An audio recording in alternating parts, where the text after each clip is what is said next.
Come on along.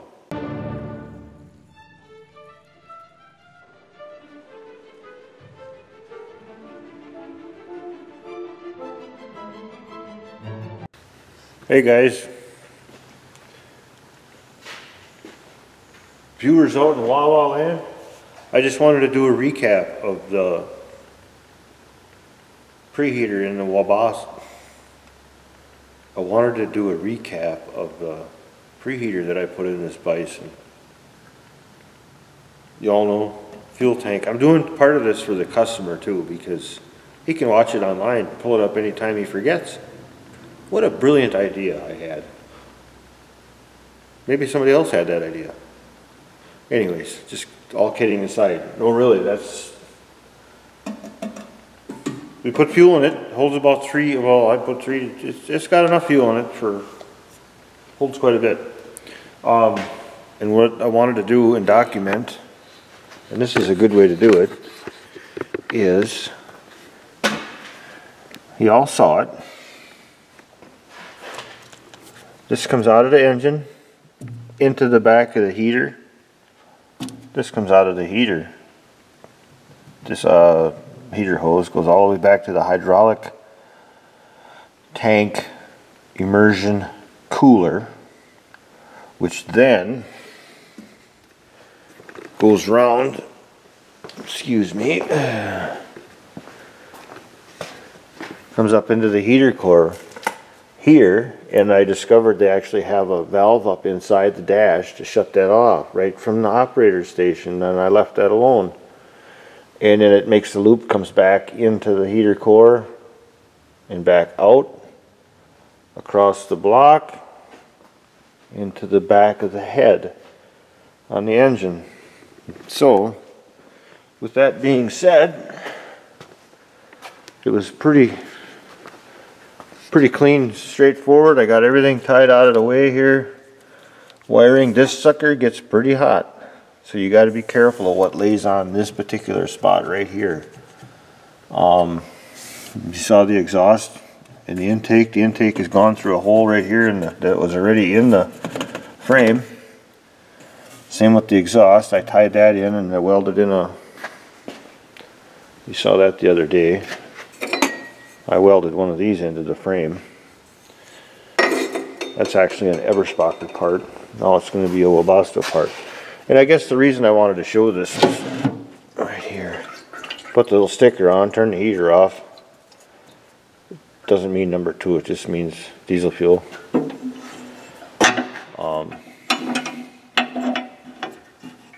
And what I did was I utilized fuses, which were standard on the Ponsse and on most of these pieces of equipment. Just so you know, it's a 5 and a 20. I had no way of making this, and this were empty. So I utilized them, and then it turns out in the schematic, that's how I got the idea. That's where they actually were originally on the machine. So this one runs the control up in the cab. I think on the schematic it's number 23 and 25 and 27 and 29. This is 23, 25, 27, 29, number the odds. So it's a 5 amp to run the controller that I mounted up there, and a 20 amp that actually runs the heater. And these are hot all the time. They have to be in order for a preheater to work out in the woods standalone without the master on. So just giving you that much information. And I'm going to crawl up in there and show you what I got in the cab.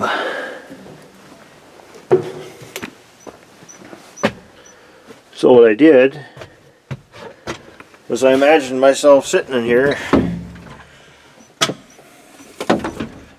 as a, you know, as the worker bee running the machine, and I wanted to get going, and the next day I'm like, oh, I gotta set by a preheater.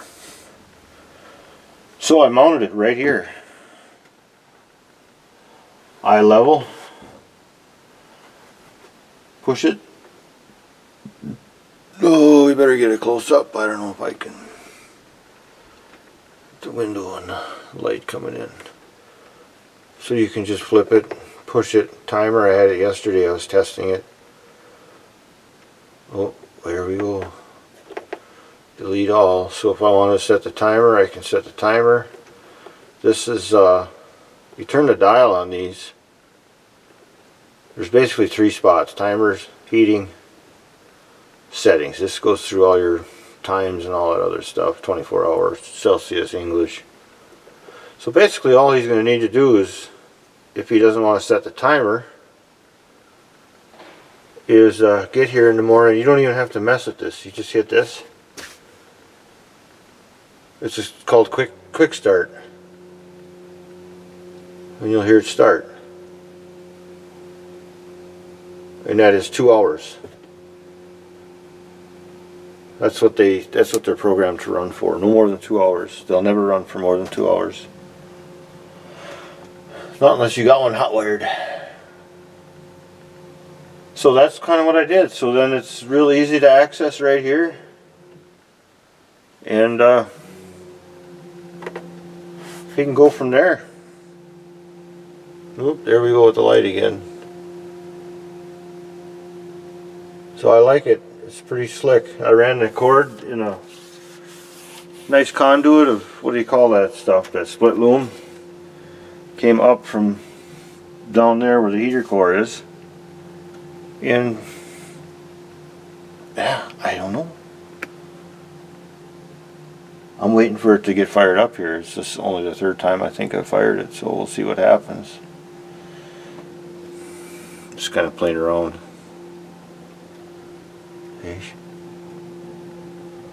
Yeah, now you hear it. Here's a fuel pump kicking.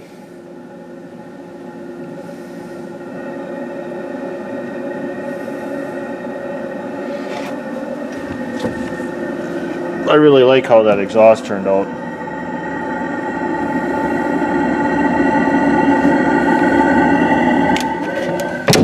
Except when you sit there with the door open. The fumes come right up into the cab and then you'll get asphyxiated. But yeah. See that? It just goes to a green screen or a green light on, and that's it.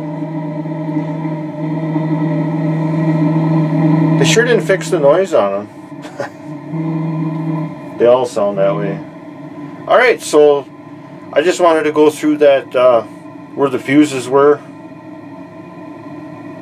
Basically that's it for the guy that's getting this. Those 2 fuses control everything. You don't have to climb inside, take a panel apart. They're always on the outside and they're always hot. And then, yeah, in the programming, there'll be an instruction book coming along with it on how to do that. It's pretty cool, like I said. Pretty happy with it. And basically, when you want to shut it off, you just hit it again. This button in the corner, the power button. So she's winding down. It takes about 2 minutes now to clear itself out. Don't tip over. Yeah, see, it does a clear out. That's why they smoke in the end. I don't think it can get hot enough. So there you are, folks. Webasto done. Webasto done. It's a sweet little project. Then we'll move on to the controls next week and get this machine back to where it belongs, eh?